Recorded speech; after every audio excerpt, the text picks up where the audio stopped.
Welcome. It's time to settle down. Dim the lights, relax, and just listen.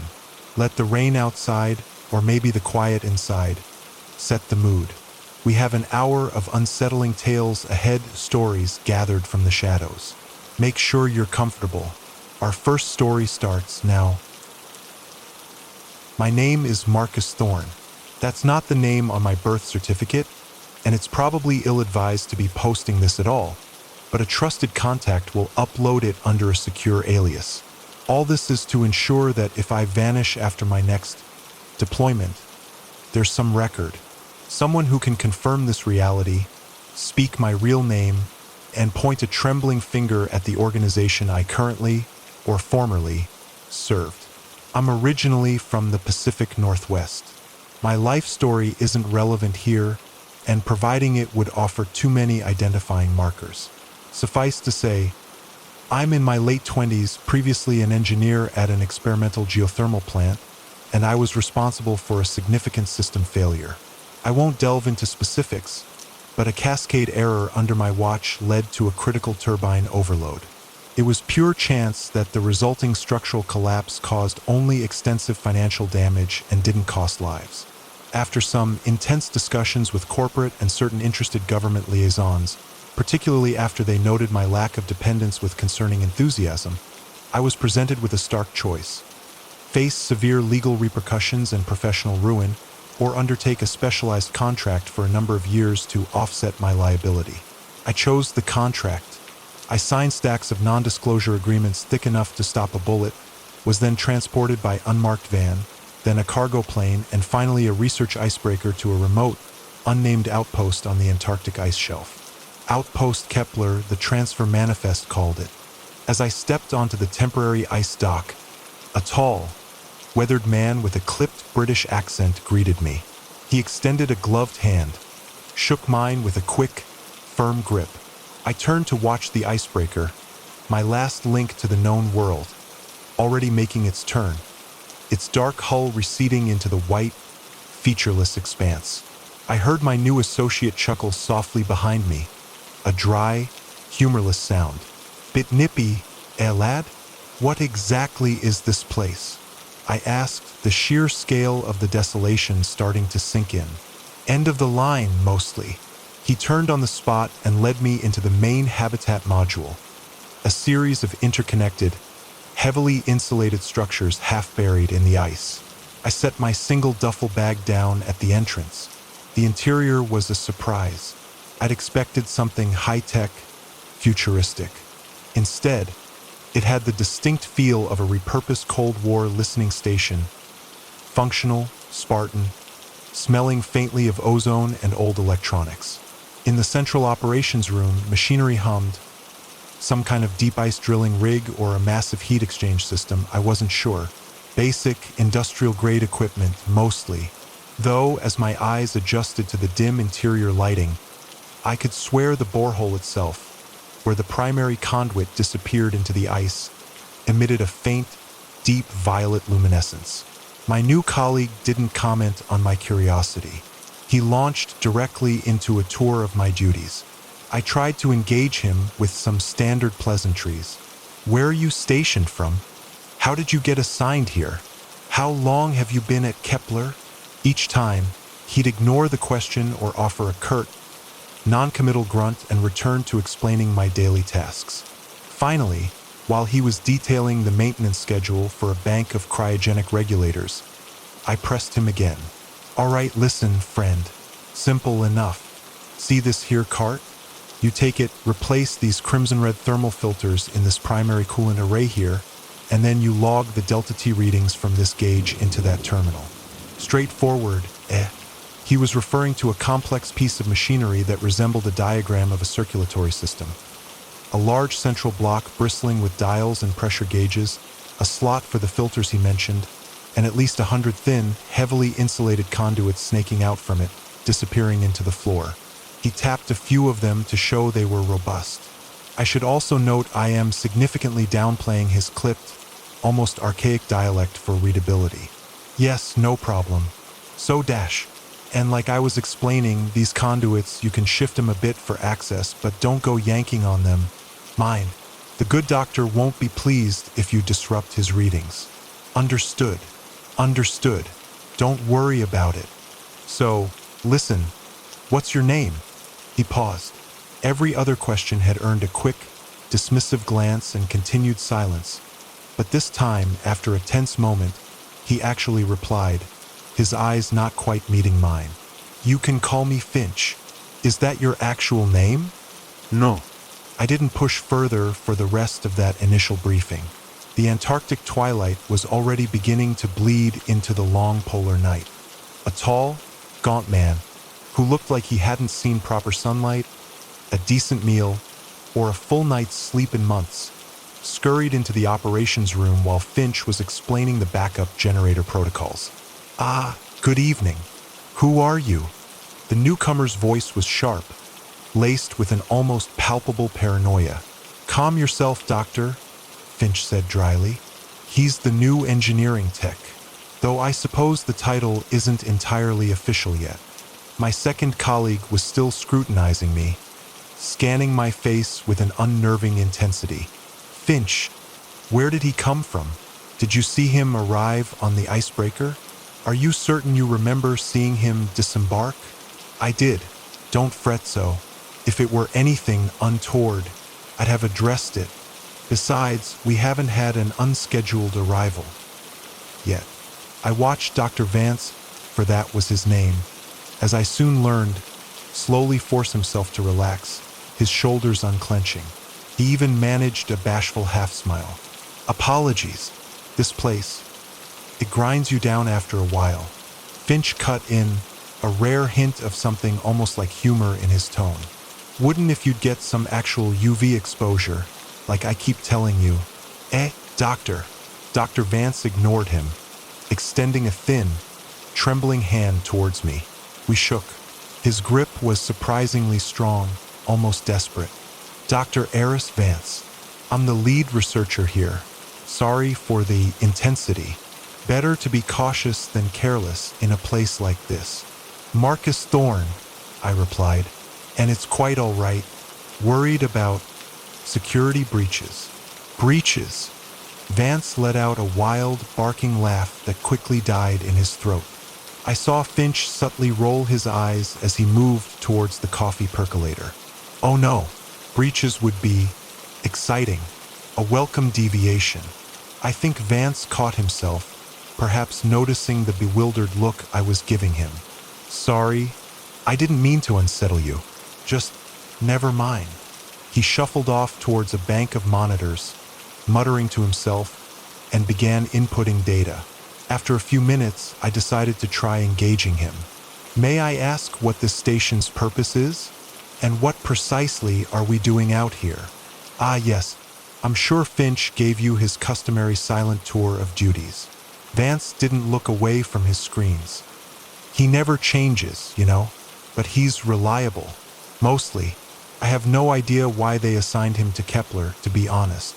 Every time I've tried to ask about his background, he just gives that peculiar little smile of his. Really, I don't dash. Vance seemed barely connected to our immediate conversation, more like he was just relieved to have someone new to monologue at. He rambled on about life at the outpost for nearly 2 hours as I trailed him on his rounds, him meticulously checking readings from dozens of sensors across the various modules. In between his technical jargon, the kind that makes you suspect the speaker is more interested in sounding knowledgeable than in actually communicating, I gleaned a little about him and the station. He was here, he hinted vaguely, on a critical government research contract. If he made significant advancements in understanding the Kepler anomaly, he'd be reassigned to a state-of-the-art facility, complete with a full research team. I learned his mother was from Nova Scotia, his father from Chile, and that if we were fortunate with the next resupply manifest, he'd try to make pastel de jaba, a Chilean crab pie his father used to cook. Of course, he added with a sigh, we'd also have to endure Finch's idea of a celebratory meal first, which usually involved something tinned and boiled. Finally, I managed to steer him back to the purpose of Outpost Kepler. And this primary flux monitor here? He tapped a large, ominous-looking gauge. I want you to visually check it at least once per shift. If it's showing these normal slow oscillations, then all is well. Now, if you ever see it start flashing crimson and emitting a pulsed warning tone, that's also manageable. Please let me know about it immediately. However, his voice dropped. If it ever goes flatline as steady, unwavering zero reading, run to your quarters and raise an all-station alert on the comms. Understood. Understood. I'll keep a close eye on it. But, Doctor, with all due respect, I still really want to know what we're doing here. What's actually going on? He gave me a strange, sidelong glance. You wouldn't comprehend the full scope if I explained everything, Thorn, and be grateful for that ignorance. Let's just say, a source of something was discovered beneath us. A source of something that defies current scientific understanding, but is remarkably potent if extracted and regulated carefully. He chose his words with extreme deliberation. Don't ask more questions about it. Just maintain a healthy fear of it. All right? The technician you're replacing made the mistake of being overly curious. What happened to him? I expected silence, perhaps Vance realizing he'd said too much. But he replied almost casually, save for the visible disquiet that clouded his features. He went into the borehole access chamber. There was an issue with the primary containment seal at the conduit head. Finch was off shift, asleep.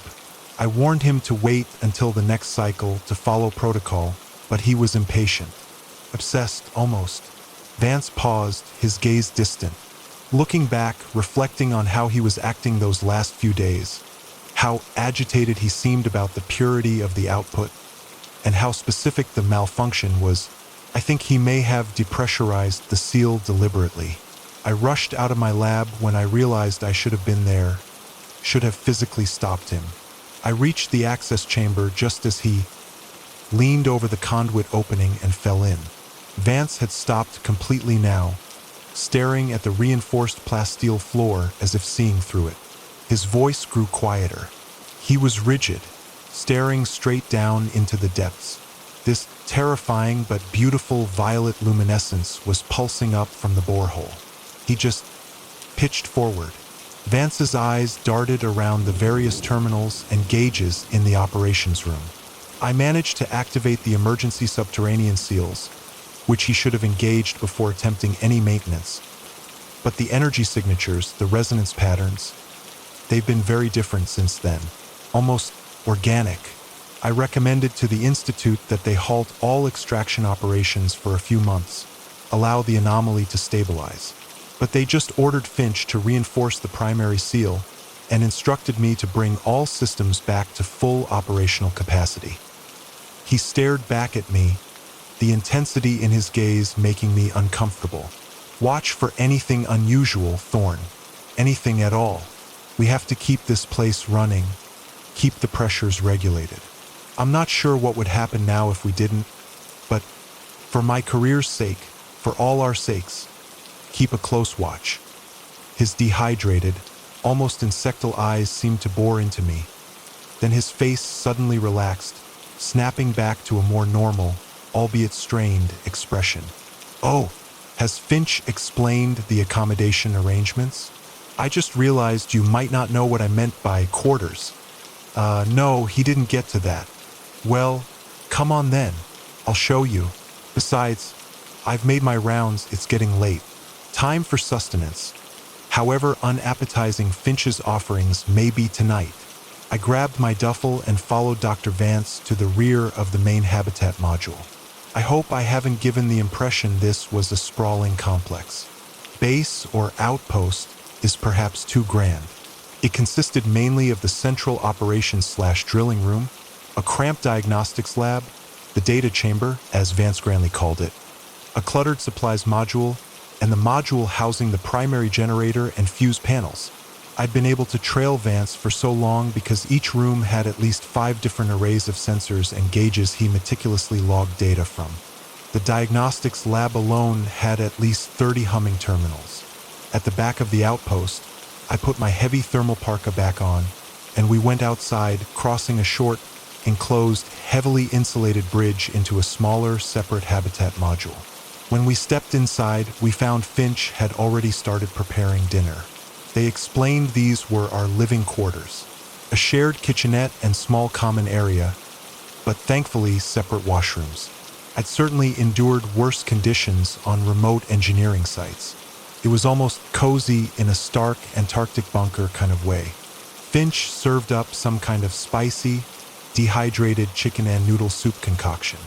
Our main rations were due on the next resupply flight in a few days, so he was, as he put it, exercising culinary ingenuity with available resources.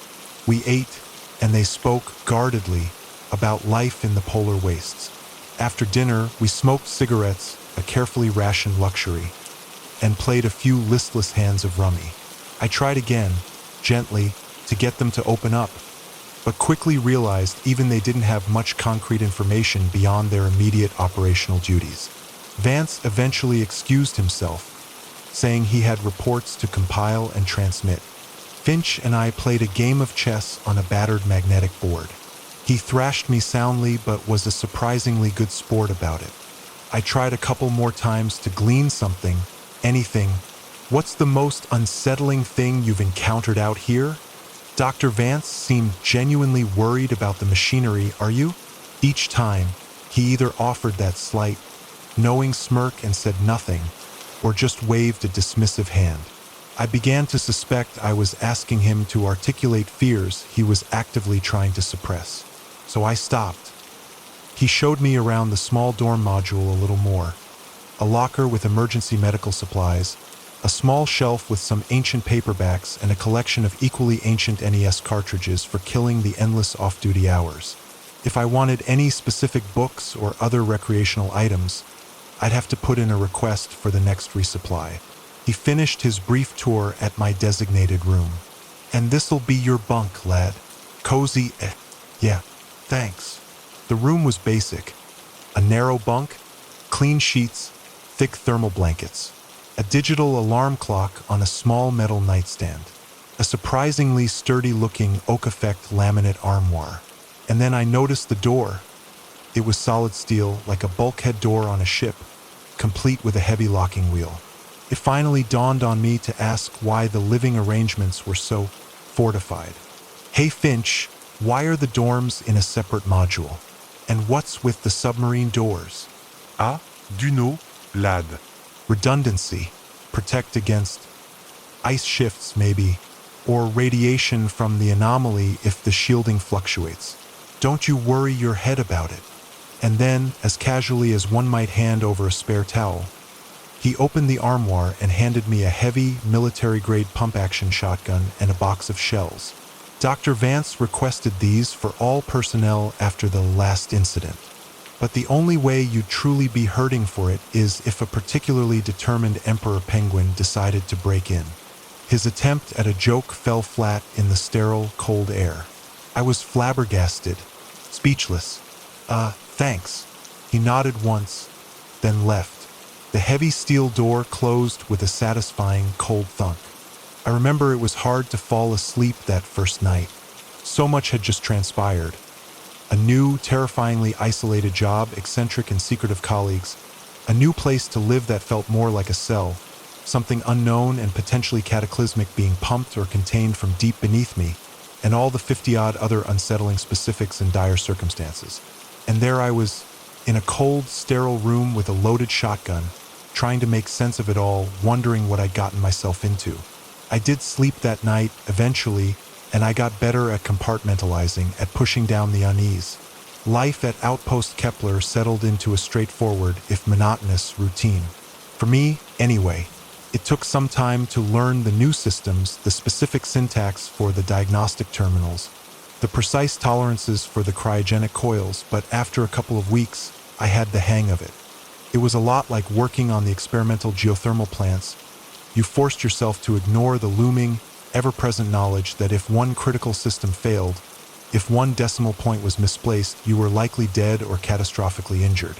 At least here, the danger felt a little more esoteric. Interesting, even. I was stationed at Outpost Kepler for just 2.5 months. I'd been told it would take at least 2 years of this service to settle my account with the Institute. I'm not sure if recent events will shorten or extend that duration. I suppose we'll see if "we" is still a relevant concept. It all went critical at the end of my short tenure, but there were precursor events, I suppose. I began to have the same recurring dream every sleep cycle. I was weightless, drifting through a vast, lightless, viscous ocean, deep violet in color.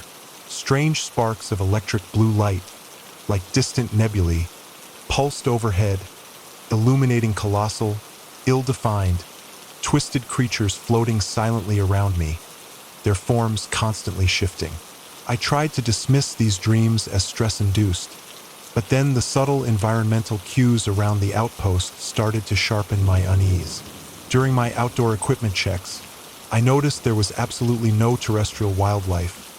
No seals, no penguins, not even skuas anywhere near Kepler. Utterly barren. Yet the marine life, visible through cracks in the sea ice near the extraction point, was hyperactive. Fish, some of unidentifiable species, would beach themselves on the ice floes constantly, thrashing until they froze. Whales, normally rare in these latitudes, would surface alarmingly close to the ice shelf, their calls echoing strangely, circling our small island of human endeavor. Waiting, I asked Finch about it once, during one of our silent smoke breaks on the exposed gantry. He just grunted, stared out at the circling behemoths, and continued smoking. Dr. Vance was right about the anomaly's data output too. Most of the time, the readings from the borehole sensors were within expected parameters, the digital readouts rhythmic and bland. But suddenly, without warning, the telemetry would spike, the normal beeps and clicks quickening, morphing into something resembling low-pitched wails, like the distress call of some immense, dying leviathan or a chorus of tortured felines. There was also Vance himself. I grew to quite like him in a detached sort of way, but if you didn't interrupt his train of thought, he'd spiral into increasingly dire theorizing about the substance below, the entity they were tapping into.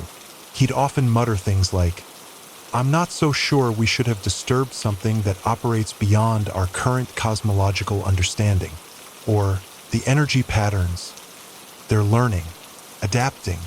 Still, despite the undercurrent of dread, life was straightforward. I got closer to Finch and Vance, or as close as one could to such a peculiar, isolated pair. Finch remained quiet, but I came to enjoy our smoke breaks in the biting wind, and the surprisingly intense, if ultimately hopeless, competition of trying to beat his high score on an ancient NES game called Phantom Patrol they had in the rec room. Vance, beneath his often spastic intelligence and layers of paranoia, revealed glimpses of a kind, deeply troubled man. And we did eventually get some leniency from the ration request.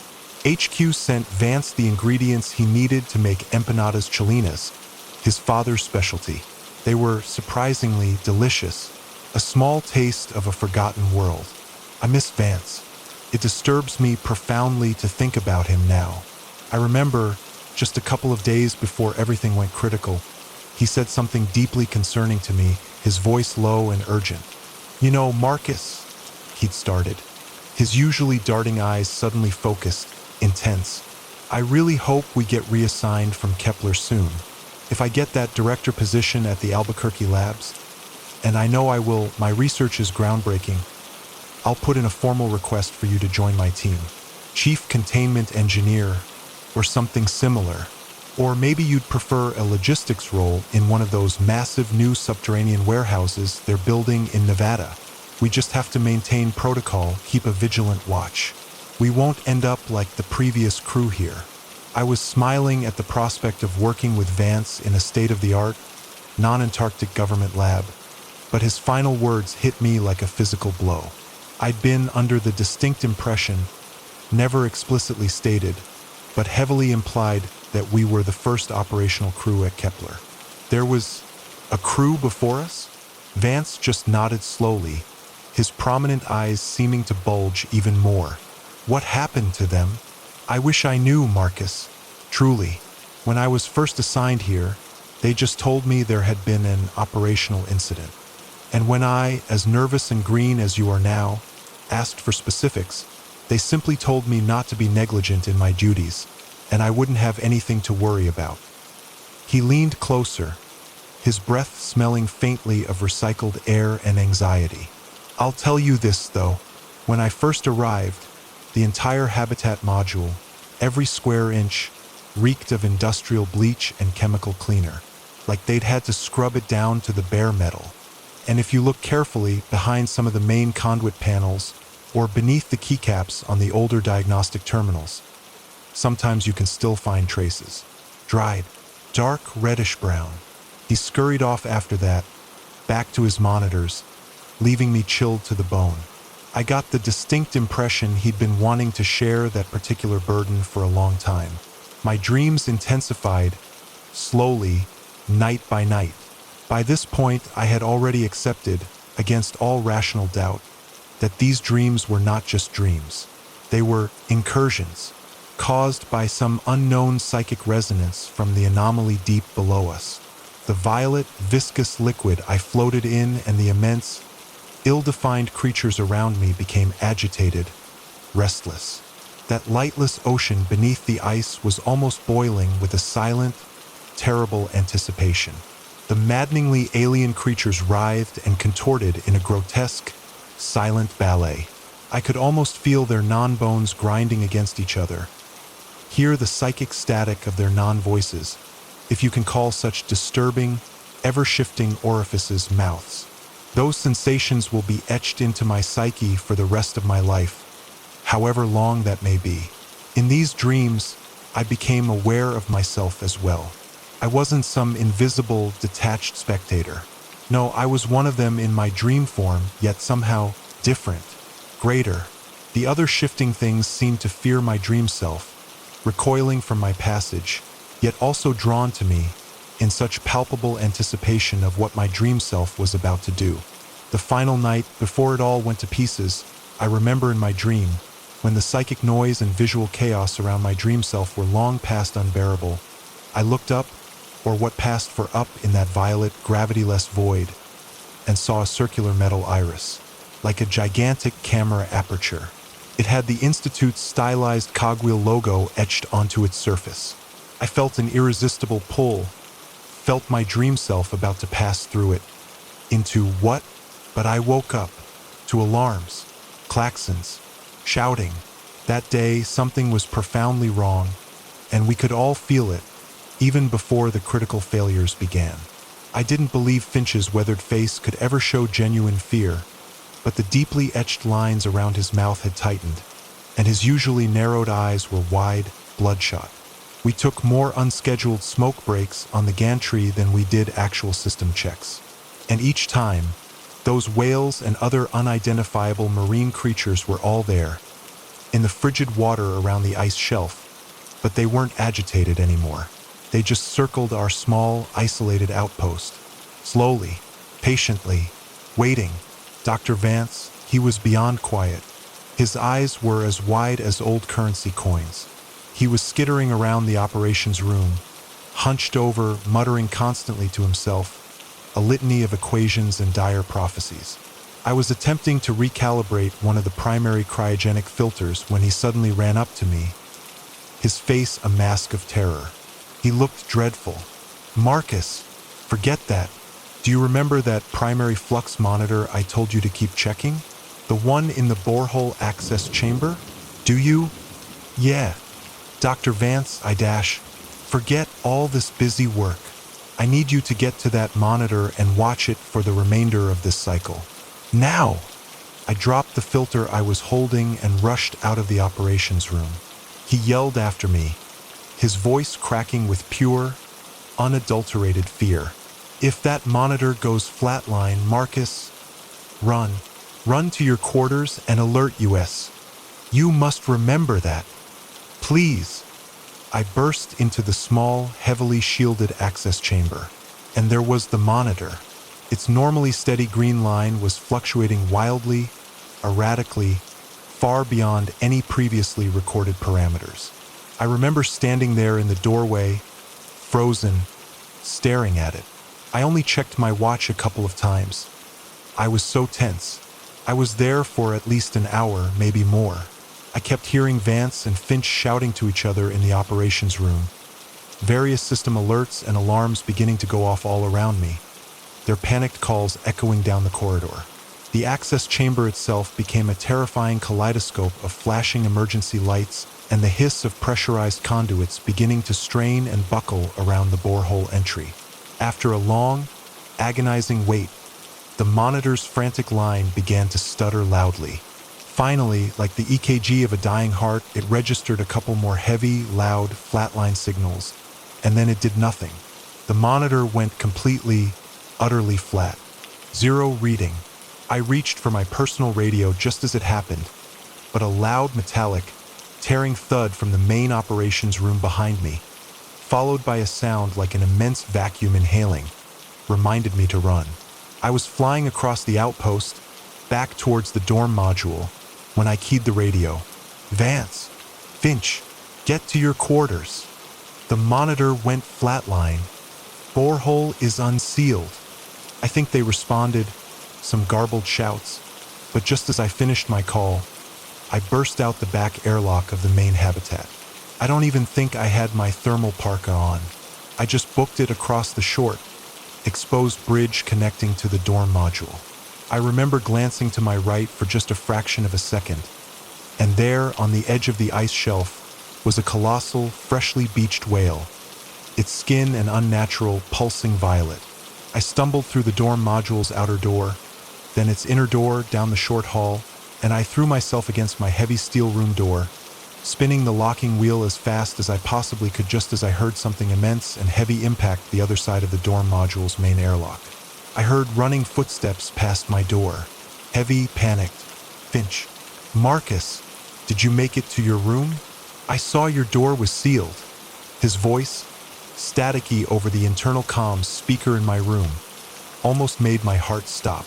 I was still gasping for breath. Yeah. Huff. I'm secure. Finch. Vance. Dr. Vance. Report. A long pause. Then, from further down the hall, muffled through the steel. Huff, huff. Huff, here, Finch. Secured. I realized Dr. Vance was the only one who wasn't out of breath. I guess frantically running diagnostics around the outpost every day was good cardio after all. The internal comms remained active, but Finch and Vance just sat there, catching their breaths, for the next 5 minutes. The only other sounds were the distant, tortured groaning of metal from the main habitat and a strange, rhythmic, wet dragging noise from the hallway outside our dorm rooms. What in God's name happened out there, Finch? I finally managed. Finch answered back, his voice tight with strain. I was in there, you know? The operations room, the primary conduit. The whole blasted floor beneath it just blew out. That violet whatever it is was venting all over the equipment, lad. He sighed, a ragged, shaky sound. His voice dropped. I turned tail, but I swear, looked back for a second, and there was an arm, no more like a tentacle, thick as my torso, coming up from the borehole, reaching for Vance. Dear God, Vance whispered over the comms, his voice barely audible. We didn't speak again for a while. The dragging, slithering sounds outside in the dorm hallway continued. Finally, I had to ask, "Are you all right, Dr. Vance? And what was all that? What is that thing?" "I'm all right, Marcus. For now. I was last out of ops, but I'm a surprisingly good runner when motivated." Vance's attempt at humor fell flat. I didn't see whatever Finch saw, but I heard it. I heard the main habitat airlock tear open right as I reached the dorm module bridge. I don't know what it was, Marcus. I wish I did. Maybe then I could advise us on what to do now. But I simply don't know. I remember Finch and Vance discussing options over the comms for a while. Contingency plans, emergency beacons. I just got lost in my memories of those violet ocean dreams. I didn't want to spend another sleep cycle in that room, terrified of what horrors were waiting for me if something didn't manage to tear through the steel door and kill me first. Had they drilled too deep? Too long? Was this catastrophe inevitable from the moment the Institute first tapped into that unknown reservoir of alien power? I don't know. These thoughts, they were secondary, peripheral. Really, I just didn't want to die. Not there. Not like that. Dr. Vance said something then that snapped me out of my stupor. I've already triggered the automated SOS distress beacon to Institute HQ. But we need to get back out there. What? Finch and I both exclaimed. I was afraid the primary conduit seal would catastrophically fail, Vance continued, his voice gaining a frantic edge. But I never thought the entire APMS array would get flash fused. The automated pressure modulation system, it's offline. It's not an overly complex repair, replacing the primary regulator core, but it needs to be done. Soon. What happens if we don't? I asked. Can't we just leave it for a few days while HQ gets a rescue team to us? Vance explained in chillingly simple terms that once a reservoir of this substance was breached, it had to be continuously heavily regulated. Normally, the APMS handled that automatically. If it wasn't repaired, and soon within at most 12 hours, the entire outpost and a significant portion of the surrounding ice shelf would be, well, he didn't finish the sentence. The implication of catastrophic, uncontrolled energy release and our subsequent vaporization hung heavy in the silence. Not to mention acute, direct exposure to the raw anomaly itself. I'll do it, Finch said, his voice suddenly devoid of its usual dry cynicism, replaced by a cold, flat tone. I guess it took him a bit, but he'd found his professional composure again. Listen, Finch, I'm the fastest runner, Vance began. Replacement core's heavy, isn't it, Doctor? Finch interrupted. Listen, lad, I can keep a cooler head under pressure, all that. Just let me handle it. There was some muted arguing. I was surprised Vance seemed genuinely willing to let Finch or me stay behind while he attempted the repair himself. I even offered, and I was serious though terrified. But Finch was adamant. Besides, his dorm room was closest to the module exit. The plan was we were going to wait a couple of hours for the initial activity outside to hopefully subside. Then Finch was going to make a run for it. I wish we'd talked more during those last 2 hours. I wish I'd have finally tried to get Finch to tell me something, anything about himself, about his past with the Institute. Maybe it was better he didn't, but still, I wish I'd learned more about Dr. Vance's family, his life beyond this frozen hell. I wish I'd told them both how much, in a strange way, I'd come to almost enjoy their peculiar company, and though it was a dreadful job in an unimaginably hostile environment, they'd made it bearable. But I didn't. We all three just sat there, in our separate steel-doored rooms, connected only by the crackling comms, holding our breath, waiting. 8 words were spoken collectively in those 2 hours. I spoke the first 6, trying to sound braver than I felt. We're going to be okay, guys. Finch had the last 2, his voice flat, resigned. We'll see. Time ran out. It was time for Finch to go. We asked him to keep his personal radio transmitting the whole time, and he agreed. He put on his thermal parka, checked the shotgun he'd retrieved from his own armoire, and took a deep breath. Then he spun the locking wheel on his door. I had a horrible, sinking feeling that as soon as he'd opened that door, we'd hear some demonic howling from the hallway, followed by Finch's screams. But there was just the slow, metallic grind of the opening bulkhead door and Finch's cautious, steady breath over the radio. Okay, nothing in the immediate corridor. From now on out, I don't want either of you to speak unless I call for you. Got it, Finch? Of course, Alistair. He passed through the rest of the dorm module out the main airlock. We heard the sharp, biting Antarctic wind howling through his microphone. Another one of those blasted whales has beached itself on the ice shelf. Big one, too. The hard-packed snow on the connecting bridge crunched under his boots. I was becoming so tense I could barely breathe. I'm sure I didn't even blink the whole time. We heard the main habitat airlock cycle open. He didn't say anything for a long moment, but his breath had quickened perceptibly as soon as he entered the main building. It must have looked dreadful inside. From there, I counted 13 agonizing minutes of slow, deliberate footsteps, sometimes punctuated by footsteps on something that sounded wet, thick, and yielding. Finally, we heard the sounds of careful, methodical work beginning in what must have been the operations room, near the APMS array. Another 6 minutes passed, filled with clicks, clanks, and Finch's occasional muttered curse. Then, a satisfyingly heavy clunk was heard through the radio, followed by the distinct whirring hum of reactivated machinery. The APMS was working again. Finch put in a few data inputs on a nearby terminal, and then we heard him turn to leave. I was actually feeling hopeful at this point. If he'd gotten through all that, surely he could be lucky enough to make it back to the dorms.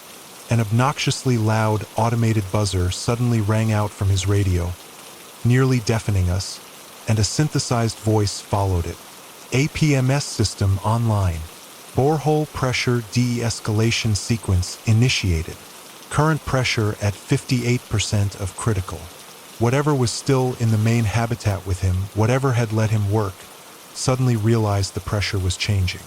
It busted something open, a conduit, a sealed chamber, and started howling. I don't even know if howl is the right word. It would be better described as the conjoined, multitonal moaning of a man being flayed alive and some colossal, alien marine creature from the depths of a crushing, lightless ocean. You could tell, even over the radio, it was moving towards Finch, and it was moving fast. Finch began to run. He was pushing it. His heavy, insulated boots hitting the plasteel floor sounded like claps of thunder over the radio, but that multitonal howl was close behind him and getting closer with terrifying speed. All the way out of the main habitat building, scrambling desperately across the connecting bridge, crashing blindly through the outer airlock of the dorm module, it was getting closer. He must have been in the kitchen area, just outside our rooms, when I heard it, not just over the radio, but faintly, terrifyingly, through my own steel door. Error gaff. No! Marcus. Vance. Help M dash. His radio was thrown violently through the air, the microphone impacting something hard. The feed turned to piercing static. Dr. Vance was crying out over the comms, his voice choked with terror and despair. Alistair. Finch. Hold on. Dr. Vance. Wait. Don't go out there. I screamed into my own radio. Too late. Vance cut his radio feed. I heard his steel door clang open, him run heavily across the short hall and past my door, the distinctive clack-clack of him chambering around into his own shotgun. I was pressing my ear hard against the cold steel door frame, trying to push my ear through it, and I heard him get to the kitchen area, scream a defiant challenge, get one shot off, and then a sickening, wet, tearing sound, followed by his own choked, gurgling scream, abruptly cut short. Caution had completely abandoned me then. I turned, grabbed my own shotgun from the armoire, fumbled a shell into the chamber, and ran for my door, spinning the locking wheel. As I did, it got to Vance. Whatever it was, it had caught up to him, right outside my door. I heard him screaming, a sound I didn't know human lungs were capable of producing, a sound of ultimate, unendurable agony. And there were so many wet, heavy, rhythmic thuds against my door, even after his screams had choked off into silence. Whatever that thing was, it was still howling its multitonal alien lament, and it was right outside my door.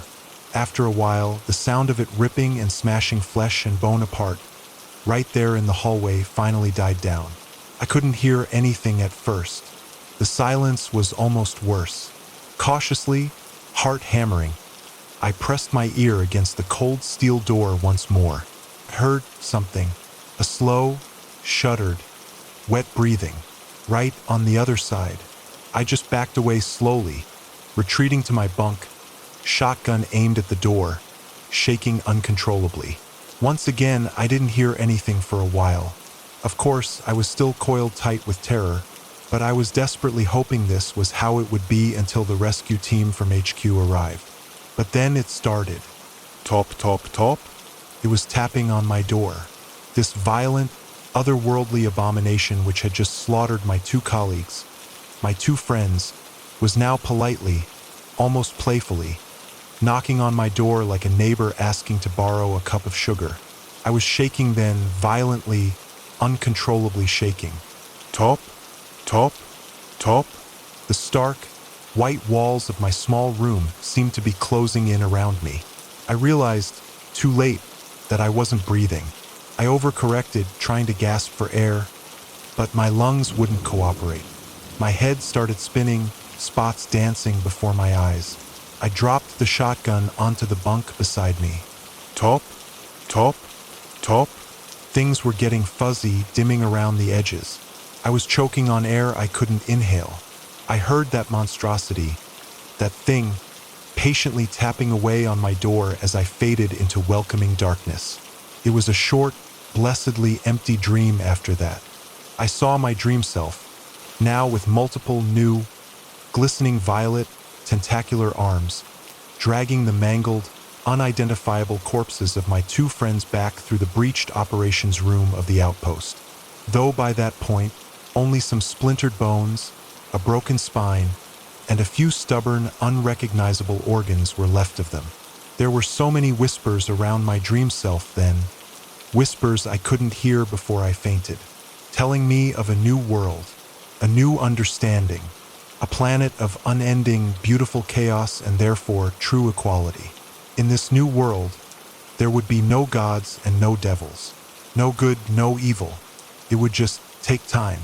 All these dark, wonderful omens, I continued to hear as my dream self lovingly lowered itself back down through the now gaping borehole, the remains of my friends cradled tenderly in its new, strong arms. I awoke, much later, to the sound of my steel door being forced open. I began screaming, thrashing on the bunk, but on the other side, I saw men in heavy, full-body hazardous material suits, aiming stun weapons at me. One of them, seeing my state, was even laughing, a muffled sound through his respirator. I faded back out of reality again, though thankfully the nightmares, the whispers, were over. I didn't dream after that. I awoke again, disoriented, being flopped down roughly onto a bench in the back of a transport vehicle, surprising the hazmat-suited man who had laid me there. "Oh, hey, you're awake," he said, his voice distorted by the suit's comms. "Thought you'd be out for a few more hours. Feeling any better?" Where am I?" My throat was raw. "We're sending you back to Institute HQ, son. To briefing. Gotta tell you, you better be grateful you weren't conscious to see all that mess back in the dorm module. I mean, there was every part of the body everywhere, you know what I mean? In the same small area, there was brain matter, a couple of teeth, and... Oh, there you go again. Hold on, pal. I got you." I passed back out. I finally awoke, for good this time, back at the Institute's primary headquarters, a sterile, windowless medical bay. The higher-ups, the section chiefs, were still chattering agitatedly amongst themselves in the corridor outside about the catastrophic conduit failure and total loss of Outpost Kepler. They barely noticed I was there, conscious. Eventually, someone with a modicum of empathy, a weary-looking medic, directed me towards some facilities where I could get myself cleaned up and somewhat composed. I showered, changed into clean Institute issue scrubs, and mechanically ate some nutrient paste, but I barely remembered any of it. I was still in profound shock, I suppose. Maybe I still am. I came back out to the main debriefing room to the same worried, but shockingly casual, ongoing discussion about salvage operations and containment protocols. One of the section chiefs, a woman with cold, assessing eyes, pointed to me and even suggested I would be an ideal candidate for the next Kepler retrieval and refit crew, given my prior exposure. But then the same older, more empathetic man from before, a director, maybe, argued that I'd clearly been through enough, that I should be allowed the option of medical leave and reassignment. After that, he kindly put his hand on my shoulder, steered me towards the exit, and told me to head on home, get some rest, that they'd be in contact with me regarding my future deployment options in the next couple of weeks. As I was walking out the door, one of them, a younger analyst who looked barely interested in the human cost of the Kepler disaster, handed me a sealed data slate. "Don't forget those NDAs you signed, Thorne," he said, not even looking up from his own terminal. "No one would believe a word of your ravings anyway, but you don't want to get yourself into any unnecessary trouble, eh?" I stormed out, and here I am now, a week later, staying with an old university friend who asked no questions. I filled him in on some heavily redacted details, just enough so he'll know what to do, who to contact if I suddenly disappear. My apartment lease was up while I was at Kepler. I had assumed I'd be re-upping my contract there for the long haul. So now I'm adrift. There's no making sense of any of it. What can I possibly gain from all this terror, this loss? Fear. That's all. Just fear. I don't know what to do now. Writing this down is still a bad option, probably a violation of a dozen clauses in those NDAs, but I have to do something. If this is the last you all hear from me, then just watch out for those special job offers from faceless corporate or governmental overlords. And for God's sake, stay away from Antarctic research outposts built over things man was not meant to waken. One last thing. The dreams, they haven't entirely stopped. They're different now, less chaotic, more focused. That violet ocean beneath the ice is still there. But now, when I float in it, I sometimes see my own hands. And they're not quite right. The skin is pale, yes, but under the fingernails, there's a faint, almost imperceptible violet luminescence. Just like the glow from the borehole. It's probably nothing, just stress. No one knows this. Not my sister, not my closest friends. Writing it down feels like carving it into stone, making it real in a way I haven't let it be. Maybe that's the point. Maybe someone needs to read this to know before tonight repeats itself. It's been precisely 12 months since Clara, my wife, was killed. She was driving home from that gallery opening downtown, the one she was so excited about. A drunk driver ran a red light. Instantaneous, they said. No suffering. Small comfort. She was everything vibrant and grounded in my chaotic world. I was the one prone to anxieties. She was the calm center. Losing her wasn't like losing a part of me.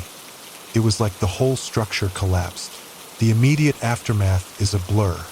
Formalities, condolences, the suffocating weight of shared memories in an empty apartment. I didn't process it, not really. I shut down. Work, friends, basic routines, all faded into a gray fog. I started sleeping erratically, often finding myself wide awake in the dead silence of our apartment. The city lights outside painting cold, in different patterns on the ceiling. The silence became the enemy, stretched, allowing grief to pool in the corners. And then something else started to fill it. The first time I heard her voice again, it was just past midnight. The apartment was still, the only sound the hum of the refrigerator. I was lying in bed, staring at the dark ceiling. "Daniel, you awake?" Faint, a whisper, unmistakably Clara's voice, tinged with that playful late-night tone she used. It seemed to come from just outside the bedroom door in the hallway. My heart seized, not in fear, but in a sudden, agonizing surge of hope and disbelief. I scrambled out of bed, yanked the door open, flicked on the hall light. Empty, silent. The deadbolt on the front door was firmly locked. All windows secure. Nothing. Just the lonely echo in my own ears. The next night, it happened again. Same time. Same quiet question. "Daniel, you awake?" Auditory hallucination. Grief manifesting physically. Sleep deprivation. Stress. I recited the rational explanations like a mantra. They made sense. They had to make sense. But the voice persisted, night after night, always just past midnight, always her question. Then the soft footsteps began. A light tread in the hallway outside my closed bedroom door, pacing slowly back and forth for a minute or two before fading. Too light to be the neighbor upstairs. Too distinct to be the building settling. I started locking my bedroom door. A flimsy interior lock, but psychologically necessary. I played ambient music, podcasts, audiobooks, anything to fill the silence. It didn't matter. Just after midnight, the question would somehow cut through the noise. And sometimes the footsteps followed. Then the knocking, not loud, just 3 soft, distinct taps on the bedroom door. Tap, tap, tap, followed by her voice, closer now, right against the wood. "Daniel, let me in." It never sounded angry, never demanding, just insistent, filled with a quiet longing that tore at my grief-stricken heart. I started barricading the door at night, pushing a heavy armchair against it. Irrational, yes, but the alternative, believing it was real, was worse. Or was it? Then things started appearing. Small items, intimately hers. Things I knew were packed away in boxes stacked in the spare room closet. Her favorite cashmere scarf, dove gray, draped inexplicably over the back of the living room sofa one morning. A single, pressed wildflower, the kind she used to collect on our hikes, lying on the kitchen counter, beside the kettle I hadn't used since she died. A specific, artisanal brand of dark chocolate, her guilty pleasure with one square missing, left on my nightstand. Every few days, a new, impossible token. The past wasn't just leaking. It felt like it was being curated, laid out for me, by her or by something else, something trying to mimic her, to lure me with memory. Last week, I found her old leather-bound journal lying open on my desk. She took it everywhere. It had been in her handbag in the car that night. The police returned her bag, but the journal wasn't inside. They specifically noted it was missing from the accident scene inventory. I was certain of it, yet there it lay, open to the last page she had written in. And below her familiar script, a new entry. Just 3 words, written in a handwriting that was almost hers, but subtly wrong, stiffer, more deliberate, lacking her usual flourish. "Waiting for you." That's when the fragile wall of rationalization crumbled. This wasn't just grief playing tricks. This was active, intentional. Something was reaching across the veil, using Clara's memory as a key. I became frantic. I stayed at my sister's place for a few nights. The voice followed, whispering just as I was falling asleep in her guest room. I drove hours away to a motel in the middle of nowhere, didn't even turn on the TV. Just past midnight, 3 soft taps echoed on the motel room door. There's no escaping it. It's tied to me, not the place. And the voice, it's changing, slowly degrading. Each night it sounds a little less like Clara. The cadence is flatter, the warmth gone. Sometimes there's an undercurrent of static, a faint digital buzz beneath the words, like a recording played too many times, stretching and warping, like the mimicry is becoming strained. If it's really Clara, why does the echo fade? Why does the imitation fray? Tonight marks 1 year since the accident. The silence in the apartment feels different, expectant, charged, and the sounds started early, not waiting for midnight. Footsteps are pacing the hallway now, slower than usual, heavier, more deliberate. The knocking comes, 3 heavy thuds against my bedroom door, stronger than before. Then the whisper right against the wood. Not her voice, flat, cold, almost metallic. "Daniel, let me in." I shouldn't. Every rational thought screams against it. This isn't her. This is something else, wearing her voice like a costume. But the grief, the desperate longing to see her, even an echo, even a phantom, wars with the fear. What if tonight is different? What if opening the door brings resolution, an end to the haunting one way or another? Maybe it won't stop unless I confront it. I'm standing now. The armchair is pushed aside. My hand trembles as it reaches for the doorknob. The cold metal meets my skin. I take a breath, and instead of turning the knob, I press my forehead against the cool wood.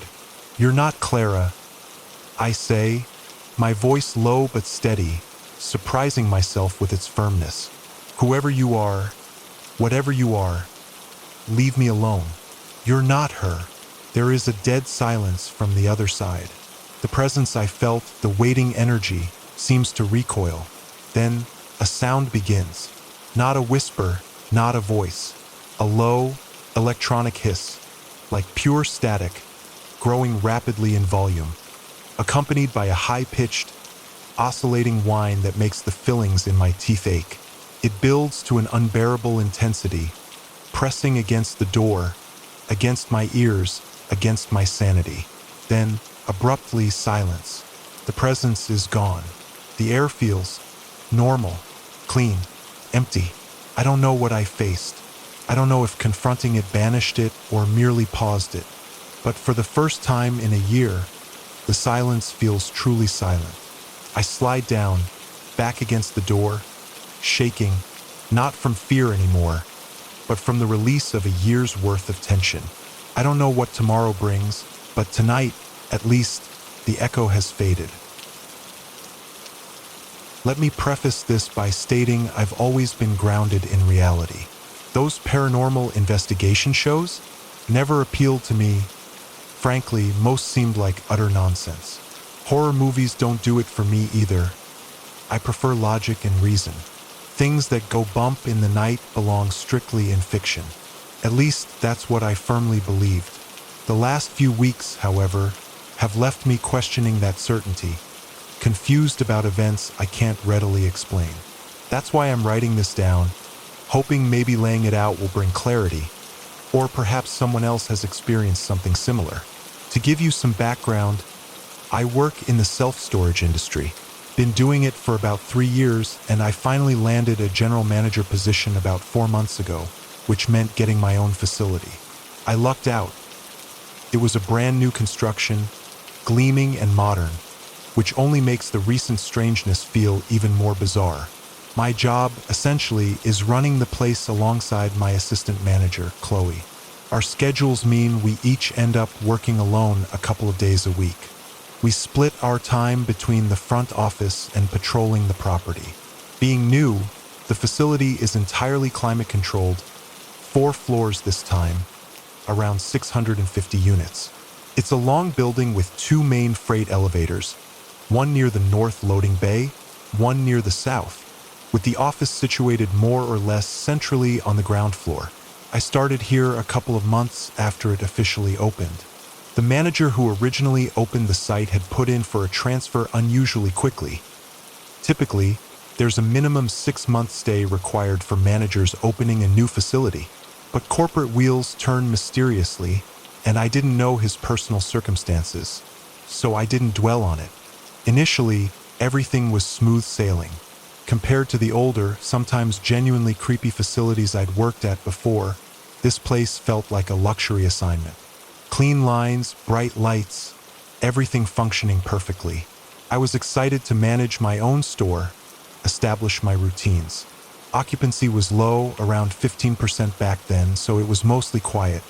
My first few days involved familiarizing myself with the layout, meeting the few existing tenants, and organizing the office and break room just so.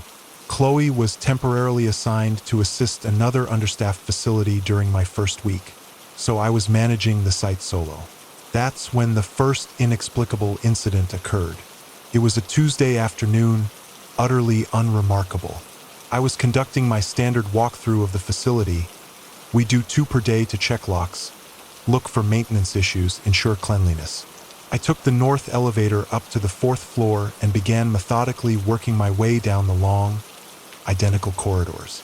I reached the furthest back row, a section rarely visited yet as occupancy was concentrated near the elevators. Suddenly, I caught a distinct flicker of movement up ahead, at the intersection of the next corridor.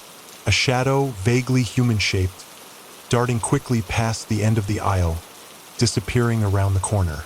Now, seeing a shadow move in a public space wouldn't normally startle me, but the building felt completely empty. I hadn't heard the elevators ding, Hadn't heard any unit doors rolling up or down. Hadn't seen anyone else during my entire patrol. And critically, I was the only employee on site.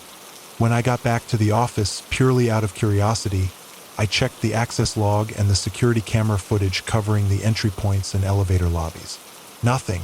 No one had entered or exited the building or used the elevators in over an hour. Oh, I should clarify a key detail. Tenants need a unique access code to even get through the main doors, and another code activation inside the elevator to select a floor. The system meticulously logs every entry, exit, and elevator use. We know exactly who is in the building and when. As I said, I was a firm skeptic. Seeing that shadow piqued my curiosity, but my rational mind insisted there had to be an explanation. Maybe a tenant tailgated someone else in earlier? Maybe a brief glitch in the access log? I filed it away as an oddity. When Chloe returned the following week, I didn't mention it. Felt trivial and frankly a bit silly. A couple of quiet weeks passed. Normal operations, signing up new tenants, routine patrols. I'd completely forgotten about the shadow incident until I saw it again. Same general area, 4th floor, back corridor. This time, the shadow seemed to hesitate for a split second longer before vanishing around the corner, almost as if it had registered my presence. I stopped dead in my tracks. That feeling of wrongness intensified. No hesitation this time. I broke into a near run, heading for the corner, determined to see who or what it was. I needed the validation of seeing a person, an explanation. I rounded the corner into the intersecting aisle. Empty. Just the long, silent corridor stretching out under the steady fluorescent lights, lined with anonymous blue unit doors. I immediately spun around, went straight to the nearest elevator, and headed down to the office where Chloe was working on the computer.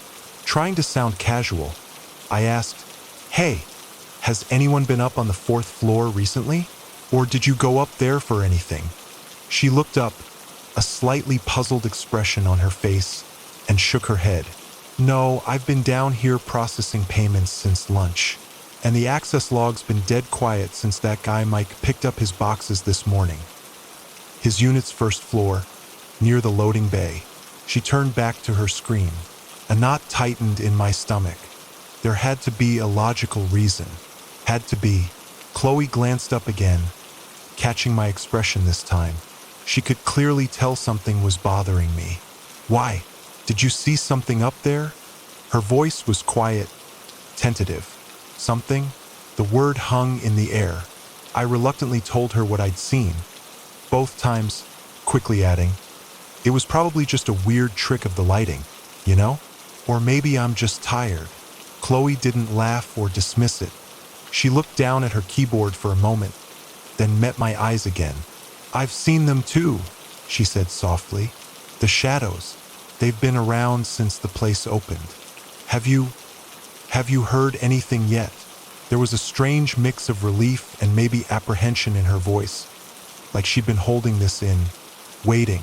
"No," I stammered, slightly thrown.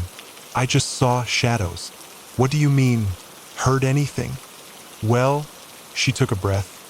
"I wasn't sure if I should say anything, didn't want to sound crazy, but odd stuff has been happening here since day one. When we first opened, before any tenants really moved in, I found something weird." She paused. Up on the 4th floor, back corner, tucked inside an empty unit, someone had drawn this really intricate symbol on the concrete floor. Looked like chalk or maybe salt. And there were these small piles of herbs in the corners, like really strange ritualistic-looking stuff. I cleaned it up immediately, figured it was maybe leftover from construction workers messing around, but it felt weird. I couldn't help a small, disbelieving laugh escaping. Symbols? Herbs? Seriously? Chloe nodded, a small smile playing on her lips, acknowledging the absurdity. "I know. Sounds ridiculous, right?" Her smile faded. "But still, what if it means something?" She shrugged, trying to appear nonchalant. "Nah," I said, forcing confidence I didn't feel. just weird coincidences, superstition. Part of me felt vindicated. I wasn't losing my mind alone. But another, larger part felt a growing dread. If Chloe was experiencing things too, maybe debunking this wouldn't be so easy. What was going on in this brand new building? That conversation was 3 weeks ago. I haven't seen any more shadows since then. But this afternoon I heard them, just like Chloe had asked. I was doing my second walkthrough, back up on the 4th floor, approaching that same back corner intersection. Before I even reached the corner, I heard voices. Soft, murmuring conversation. Indistinct, too low to make out words, but definitely two different female voices, calm, conversational. You can probably guess what happened next. The moment I turned the corner, silence. The corridor was empty. And yes, according to the access log and Chloe back in the office, I was completely alone in the entire 4-story building. So that brings us to now. What am I supposed to do? The skeptic in me desperately wants to cling to logical explanations. Acoustics, drafts, shared stress causing heightened senses. Maybe Chloe and I are both subtly influencing each other's perceptions. But the rationalizations feel increasingly thin. The memory of that found symbol, Chloe's quiet confirmation, the shadows, and now the voices. It's piling up. I'm not asking for ghost hunters, but has anyone experienced anything like this in a new building? Is there some logical phenomenon I'm missing? Or am I just stuck managing a facility that came with something extra? For now, I'm documenting everything, and maybe investing in a small, discreet audio recorder for my next solo walkthrough of the 4th floor, just to see what the silence really holds. When we were kids, maybe 11 or 12, my friend Leo hosted a campout in his backyard. His yard backed right up against Black Creek Ravine, a tangled stretch of woods everyone's parents warned them about. Not because of animals, really, but because it just felt off. Stories circulated like folklore, weird lights seen through the trees, unsettling feelings reported by hikers who strayed too far from the main path. Just local spook tales? Probably. But they added an edge to the darkening woods behind Leo's fence. It was high summer, one of those sticky, buzzing nights where the heat lightning pulsed silently on the horizon. The air felt charged, electric.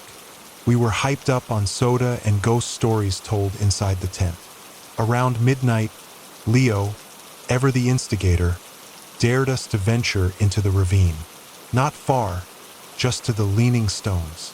It was a cluster of 3 large, moss-covered rocks deep among the hemlocks, tilted towards each other at odd angles, forming a small, shadowed space beneath them. We'd all seen them during daytime explorations, just weird rocks.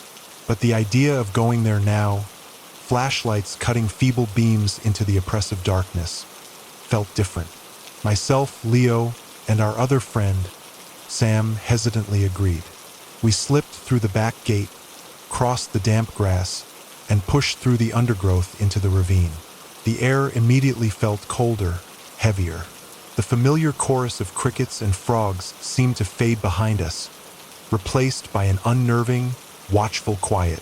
We found the leaning stones easily enough, their pale surfaces ghostly in our flashlight beams. We stood between them, the space feeling strangely enclosed, separate from the woods around us. The silence was absolute now, not peaceful, but tense, like the air was holding its breath. "Why is it so quiet back here?" Sam whispered, his voice tight. It was true. No rustling leaves, no insect sounds. Not even the wind seemed to penetrate this small clearing. Leo, trying to break the tension with bravado, grinned. "It's waiting. Bet if you stand right in the middle and say, 'I don't know.' Shadows gather. Night is deep 3 times.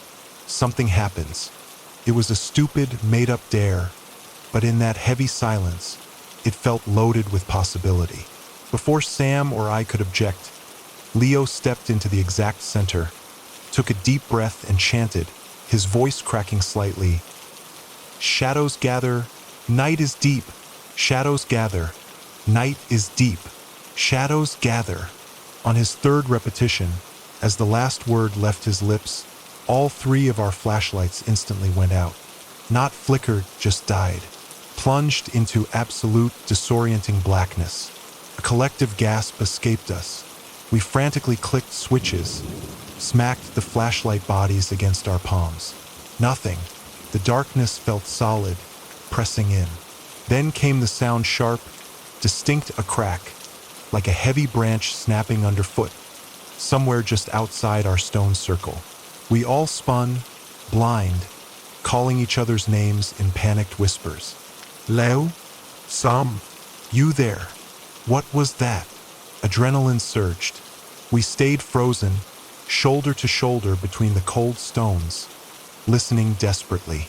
After maybe 10 seconds of suffocating silence and frantic clicking, my flashlight sputtered back to life. Then Sam's. We swung the beams around wildly. The clearing was empty except for us. Leo was gone. We screamed his name, searched frantically around the stones, pushing deeper into the hemlocks, beams bouncing off tree trunks, voices hoarse with panic. We called and called until our throats were raw. Nothing. No sign of him. No response. It was as if he'd vanished into thin air the moment the lights went out. Eventually, terrified and sobbing, Sam and I scrambled back through the ravine, back to the perceived safety of his yard.